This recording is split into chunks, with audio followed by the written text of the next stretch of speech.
On ne peut pas se passer de communion, de fidélité ni d'amour. On ne peut davantage se passer de spiritualité. Que vous croyiez ou non en Dieu, au surnaturel ou au sacré, vous n'en serez pas moins confronté à l'infini, à l'éternité, à l'absolu et à vous-même. Dans un monde où la question de la mort est souvent taboue, où vivre un deuil signifie encore être jugé, provoquer de la gêne, de l'incompréhension, quand ce n'est pas de la pitié, la grande question est celle-ci. Comment des orphelins comme nous, qui avons vécu très tôt la mort d'un parent, qui ne voulons pas porter ce poids sur nos épaules toute notre vie, ni qu'il impacte nos relations actuelles, comment nous pouvons y donner un sens nouveau, construire des relations plus profondes, et surtout, comment nous reprenons le pouvoir sur nos vies. Mon nom est Johan, et bienvenue chez les orphelins résilients. Bonjour à toi, aujourd'hui on va parler de spiritualité et des questionnements existentiels auxquels le vécu du deuil comme orphelin nous expose, et des questionnements qu'on se trouve nécessairement confronté un jour ou l'autre dans sa vie, pour reprendre la citation que je t'ai donnée en introduction. Elle vient du philosophe André Comte-Sponville, qui lui se dit athée, et c'est dans son essai L'esprit de l'athéisme qui souligne en fait la nécessité d'une spiritualité. Donc on va parler aussi des différentes questions qu'on peut se poser à ce sujet comme orphelin, et notamment j'entends beaucoup cette question de consulter un médium pour essayer d'entrer en contact avec un parent défunt, et aussi un certain nombre de pratiques ésotériques. Est-ce que c'est quelque chose qui peut t'aider, ces différentes approches? Qu'est-ce que ça peut t'apporter? Longtemps, moi j'ai vécu avec une approche vraiment cartésienne et scientifique. Et pour moi, il y avait beaucoup de bullshit, il y avait beaucoup d'arnaques ou de croyances enfermantes dans les religions, dans la spiritualité, dans l'ésotérisme, dans les médiums, l'astrologie. Tout ça, pour moi, pendant longtemps, ça relevait d'une escroquerie, et où c'était quelque chose qui divisait, qui créait beaucoup de conflits, les religions. Et d'ailleurs, les premiers contacts que j'ai eus avec la spiritualité, enfin j'ai fait du catéchisme quand j'étais petit, mais je pense que j'étais pas vraiment conscient de ce que ça représentait pour moi à ce moment-là.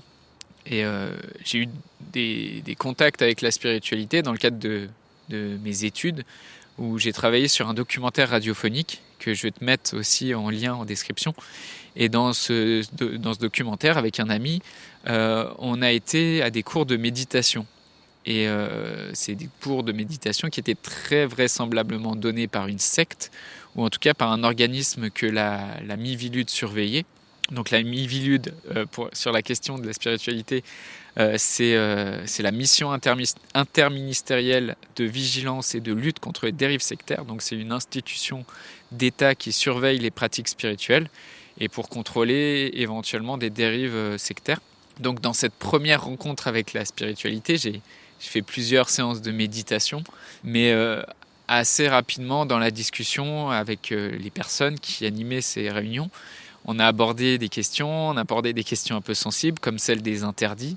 Et dans leur pratique, il y avait par exemple le célibat, l'interdiction de consommer de l'alcool. Et moi, à cet âge-là, ça me semblait vraiment très restrictif comme approche.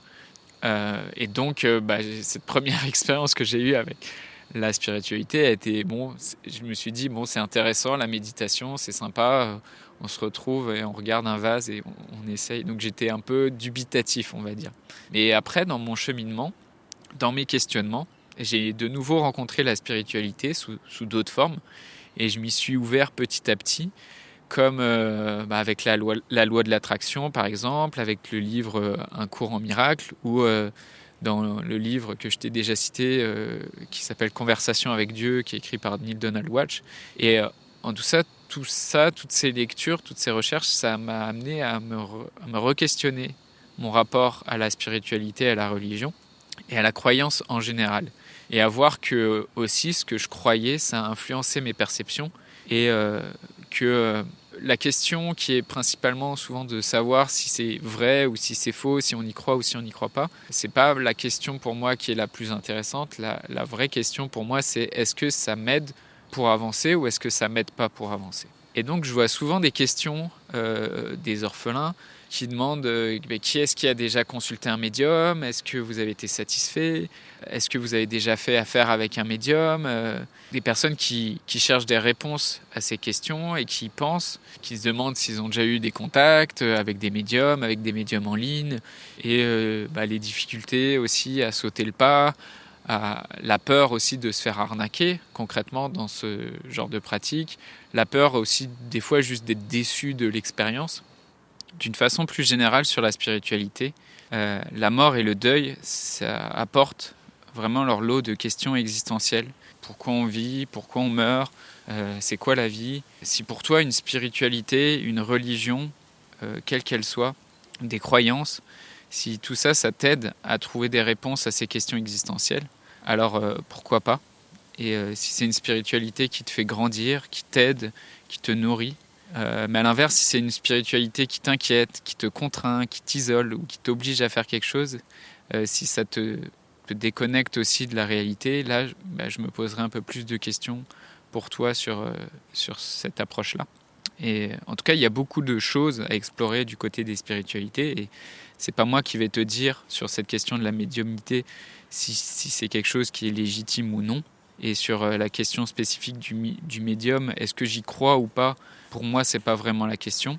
Parce que je pense qu'à partir du moment où toi, tu crois en quelque chose, tu vas nécessairement faire l'expérience qui va potentiellement confirmer ta croyance. Et par exemple, si tu crois aux fantômes, il y a de grandes chances que cette ombre que tu vois sur un mur de ta chambre au milieu de la nuit, ça ressemble peut-être à un fantôme, ou tu crois que c'est un fantôme. Et est-ce que ça veut dire que les fantômes n'existent pas ou que tu les imagines? C'est pas ça, j'en sais rien. Et concrètement, je peux pas démontrer ni leur existence ni leur non-existence. Pour moi, se poser la question, est-ce que c'est quelque chose qui est réel ou pas, c'est pas vraiment cette question qui est importante, mais plutôt parce que c'est de l'ordre de la croyance de chacun. Pour moi, la vraie question, ça serait à quoi ça te sert et en quoi ça t'aide ou pas. Beaucoup de personnes en deuil cherchent à établir un contact avec la personne disparue à l'aide d'un médium. Et comme partout, il y a du bon, il y a du moins bon, et il y a aussi des personnes dont on pourrait douter de leur vraie capacité, qui profitent aussi de l'état émotionnel dans lequel le deuil t'amène. En tout cas, cette recherche, c'est vrai, on la retrouve chez plusieurs orphelins, d'avoir le besoin d'entrer en contact avec un parent disparu. Et je pourrais pas te dire si c'est quelque chose, si c'est bien ou mal d'avoir cette démarche, ni si elle va t'apporter des bonnes choses ou des mauvaises choses. Moi, mon principal souci, c'est vraiment de t'aider concrètement à avancer dans ta vie actuelle. Et je respecte toute forme de croyance. Et mon but, c'est que ce deuil, il n'impacte pas tes autres relations et que ça soit quelque chose qui soit bénéfique pour toi. Donc, je t'invite juste à questionner avec discernement, c'est quoi ta démarche et c'est quoi ce que tu recherches vraiment avec ce contact avec la personne. Qu'est-ce que tu veux en fait dans ce contact avec la personne, avec ton parent décédé, dans ce contact que tu souhaiterais établir? Est-ce que tu vas chercher une information? Est-ce que tu vas chercher à te faire pardonner? Ou est-ce que c'est une forme de déni de la réalité du décès? En fait, tu veux absolument maintenir ce lien avec cette personne. Donc, toutes ces questions à te poser pour explorer aussi le plus sincèrement et le plus profondément possible cette envie d'établir un éventuel contact avec ton parent décédé. Avec un médium, en fait, moi, c'est vraiment ce qui m'interroge, c'est vraiment la façon de construire la confiance et la croyance qui m'interroge, parce que j'aime l'idée personnellement que la croyance et la confiance, c'est quelque chose que je construis à l'intérieur de moi, et c'est quelque chose dont je suis fait. Et si je vais voir un médium ou en qui je vais confier ma croyance et ma confiance, ça devient finalement quelque chose qui est à l'extérieur de moi, et donc d'une certaine façon, je dépends de lui. Et c'est la principale raison pour laquelle moi personnellement ça me dit rien de faire ce genre d'expérience, même si en soi pour l'expérience, pour la curiosité, c'est quelque chose qui m'intéresse. C'est pareil, je comprends que c'est quelque chose qu'on puisse chercher à faire, mais personnellement c'est pas forcément une démarche que j'ai cherché à avoir, même si une nouvelle fois, je respecte toute forme de croyance et toute forme de spiritualité. en tout cas, d'une manière vraiment générale, j'ai vraiment changé d'avis sur les croyances et sur la spiritualité. J'accepte concrètement les croyances des autres, j'accepte qu'elles puissent être différentes des miennes. Et parce que pour moi, elles ne sont pas vraies ou fausses, et c'est juste des croyances. Pour moi, ça serait absurde en fait de juger une croyance, de juger quelqu'un parce qu'il a une croyance. Et je me demande plutôt si c'est quelque chose qui te sert et comment elle peut te servir ou comment tu peux l'utiliser dans ta vie, comment tu peux l'utiliser pour aller mieux.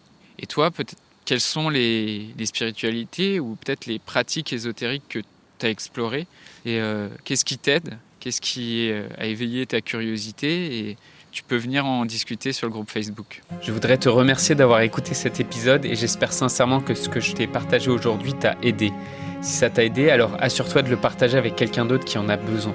J'ai créé récemment un groupe Facebook qui rassemble des orphelins ayant pour mission de partager leur expérience et de s'entraider. Ce groupe s'appelle Orphelins Résilients et l'accès est gratuit. Tu peux retrouver tous les détails pour rejoindre le groupe dans la description du podcast. Orphelins Résilients, c'est une communauté d'orphelins entreprenants, audacieux, ayant réellement envie de faire une différence dans leurs relations auprès de leurs proches et avoir une vie de couple inspirante. Dans ce groupe, tu retrouveras des interviews d'experts et d'artistes, des questions-réponses, des lives et des méditations, et surtout un groupe d'orphelins motivés, courageux et bienveillants. Donc je t'invite à rejoindre le groupe dès maintenant, c'est l'endroit dans lequel je partage le plus de contenu en ce moment. Le podcast Orphelins Résilients, c'est un nouvel épisode tous les jours du lundi au vendredi à 8h. Merci encore pour ton écoute. Je te laisse découvrir le sujet du prochain épisode. À très vite. Dans le prochain épisode, je t'inviterai à une balade, à venir marcher avec moi jusqu'à la mer.